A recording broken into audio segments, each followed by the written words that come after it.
నమస్తే అండి, నేను రజాక్. ఈ వీడియో ఈ రోజు కాకపోయినా భవిష్యత్తులో ఏదో ఒక రోజు మీకు తప్పనిసరిగా ఉపయోగపడుతుంది. ఎందుకంటే మనందరికీ కూడా బ్యాంక్ అకౌంట్స్ ఉంటాయి. బ్యాంక్ అకౌంట్స్ ఓపెన్ చేసిన తర్వాత నామినీని పెట్టుకోవాలి. మీరు ఫిక్స్డ్ డిపాజిట్ కట్టినా, లేదంటే బ్యాంక్ లాకర్ తీసుకున్నా, మ్యూచువల్ ఫండ్స్ కట్టుకున్నా, లేదంటే స్టాక్స్లో ఇన్వెస్ట్ చేస్తున్నా, బాండ్స్లో ఇన్వెస్ట్ చేస్తూ ఉన్నా, ల్యాండ్ మీద ఇన్వెస్ట్ చేస్తూ ఉన్నా, ఎక్కడ ఇన్వెస్ట్ చేస్తూ ఉన్నా సరే మీకు వచ్చేసి నామినీని పెట్టుకోవడం అయితే జరుగుతూ ఉంటుంది. అయితే చాలామంది అంటూ ఉంటారు, బ్యాంక్ అకౌంట్కి నామినీని పెట్టుకుంటే సర్వ హక్కులు కూడా నామినీకి వస్తాయా, లేదంటే కనుక వాళ్ళ యొక్క కుటుంబ సభ్యులకి, వాళ్ళ కొడుకు కూతురికి వస్తుందా నామినీగా పెట్టుకోకపోతే, లేదంటే కనుక నామినీగా పెట్టుకున్నటువంటి వ్యక్తులకి ఆ సంపద వెళ్తుందా అనే ఒక డౌట్ అయితే ఉంటుంది చాలా మందికి. సో ఈ వీడియోలో నేను ఏంటంటే నామినీకి ఉండేటటువంటి హక్కులు, అలాగే ఏదైతే వారసుడు ఉంటాడో వాళ్ళకి నామినీగా పెట్టుకున్నప్పటికీ కూడా ఆస్తులన్నీ వీళ్ళకి వస్తాయా నామినీకి వెళ్ళిపోతాయా అనే డౌట్స్ అయితే ఉంటాయి అనమాట.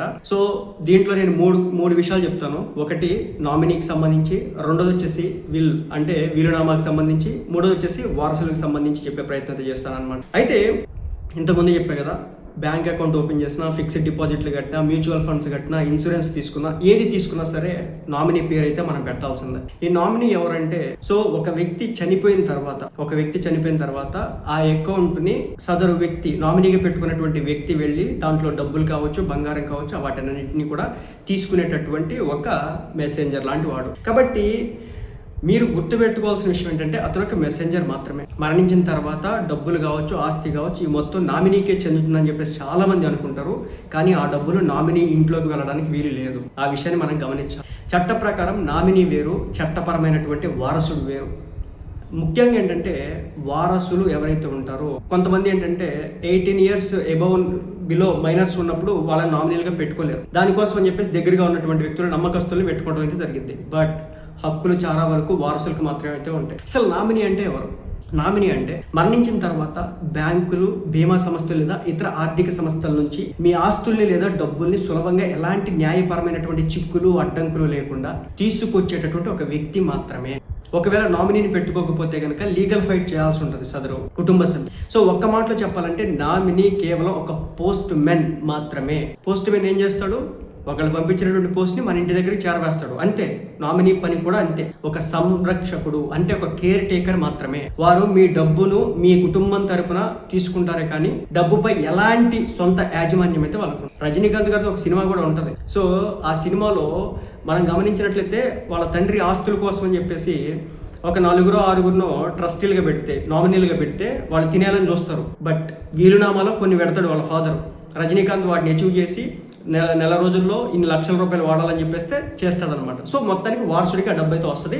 అది ఒక చిన్న కాంటెక్స్ట్ అనమాట. ఇక చట్టపరమైనటువంటి వారసుడు ఎవరు? చట్టపరమైనటువంటి వారసుడు ఎవరంటే డబ్బుకు నిజమైనటువంటి యజమాని వారసుడు మాత్రమే. తల్లిదండ్రుల దగ్గర నుంచి వచ్చేటటువంటి డబ్బుకు యజమాని తన సొంత వారసుడు లేదా వారసురాలు మాత్రమే, అంతే తప్ప నామినీ కాదు. మీరు జీవితకాలంలో రాసినటువంటి వీరునామా ద్వారా ఈ వారసుని కూడా నిర్ణయించుకోవచ్చు. వీరునామా ఏదైతే ఉంటుందో దీని ద్వారా భవిష్యత్తులో ఇబ్బందులు రావు పిల్లల మధ్య. ఒకవేళ మీకు ఎలాంటి వీరునామా రాయకుండా మరణిస్తే అప్పుడు దేశంలోని వారసత్వ చట్టం ప్రకారం మీ జీవితం భాగస్వామి పిల్లలు లేదా తల్లిదండ్రులకు చట్టబద్ధమైనటువంటి వారసులుగా పరిగణించడం జరుగుతుంది. బ్లడ్ రిలేషన్ని తప్ప వేరొకళ్ళని వారసులుగా పరిగణించరు. ఒక భర్తకి భార్య, కొడుకు, తల్లి, తండ్రి వీళ్ళు మాత్రమే వారసులు అవుతారు తప్ప నామినీలు వారసులు కాదు అనే విషయాన్ని గమనించండి. కానీ నామినీకి వారసులకు మధ్య తేడా విషయానికి వస్తే కనుక నామినీకి మీ ఆస్తులు కేవలం తాత్కాలిక హక్కు మాత్రమే కలిగి ఉంటుంది, కేవలం సంరక్షణ మాత్రమే కలిగి ఉంటుంది. చట్టపరమైనటువంటి వారసుడికి ఆస్తి మీద శాశ్వతమైనటువంటి యాజమాన్య హక్కులు ఉంటాయి. మీ బ్యాంక్ లేదా ఇతర ఫినాన్షియల్ ఖాతాల్లో నామినీని మీరే స్వయంగా ఎంచుకోవడం అయితే జరుగుతుంది. కానీ వారసుడిని మీ వీరునామా ద్వారా వారసత్వ చట్టం నిర్ణయిస్తుంది. సో సింపుల్ అనమాట. మన చట్టం, వారసత్వ చట్టం ప్రకారం ఒక వ్యక్తి మరణించిన తర్వాత అతని కుటుంబ సభ్యులకి మాత్రం ఆ డబ్బు వెళ్తుంది తప్ప నామినీకి వెళ్ళదనే విషయాన్ని నొక్కి ఒక్కడి నుంచి గుర్తుంచుకోండి. అయితే చట్టపరమైనటువంటి వారసత్వాన్ని అంత సులభంగా రద్దు చేయడానికి కుదరదు. బ్యాంకు నుంచి డబ్బు తీసుకున్న తర్వాత నామినీ ఆ డబ్బును చట్టపరమైనటువంటి వారసుడికి తప్పనిసరిగా అప్పగించాలి. ఆ డబ్బును తానే ఉంచుకోవడం చట్టవిరుద్ధం. ఒకవేళ నామినీ ఇలా ఇవ్వడానికి నిరాకరిస్తే చట్టబద్ధమైనటువంటి వారసుడు కోర్టును ఆశ్రయించి న్యాయస్థానాల్ని ఆశ్రయిస్తే కనుక తప్పనిసరిగా వారసుడు వైపే అనుకూలంగా తీర్పులు రావడానికి 99% అవకాశాలు అయితే ఉంటాయి. కొన్ని సందర్భాల్లో కొన్ని వేరియేషన్స్ అయితే ఉండొచ్చు. బట్ 99% కూడా వారసులు ఎవరైతే ఉంటారో వాళ్ళకి మాత్రమే ఆస్తులు రావడానికి అయితే అవకాశం అయితే ఉంటుంది.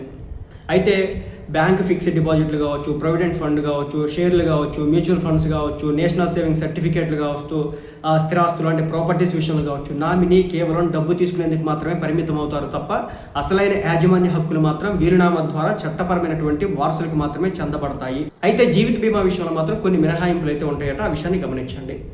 జీవిత భాగస్వామి పిల్లలు లేదా తల్లిదండ్రులు నామినీగా చేస్తే వారు ప్రయోజనకరమైనటువంటి హక్కును అయితే పొందొచ్చు.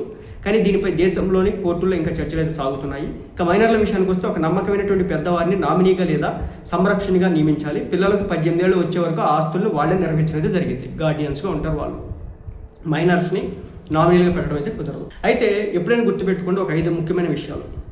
తప్పనిసరిగా ఒక రిజిస్టర్డ్ వీలునామా రాసుకోండి. ఇప్పుడు మీకు ఒక 5 మంది పిల్లలు ఉన్నారు, లేదా 2 పిల్లలే ఉన్నారు.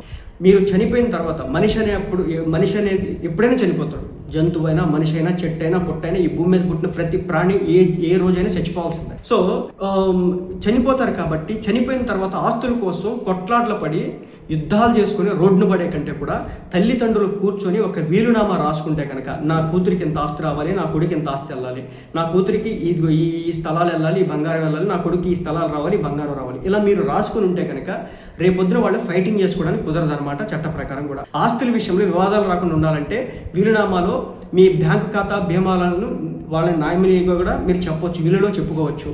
మీ పిల్లలు మైనర్లు అయితే మీ వీరునామాలో వారికి సంరక్షకుని నియమించి ఆస్తులను నిర్వహించాలో స్పష్టంగా చెప్పాలి. సో ఇంతకుముందు చెప్పే కదా రజనీకాంత్ గారి సినిమా అనుకుంటా, శివాజీ ఏదో ఉంది మొత్తానికి, దాంట్లో ఏ విధంగానైతే నామినేషన్ పెడతాడో సో అంతే అనమాట.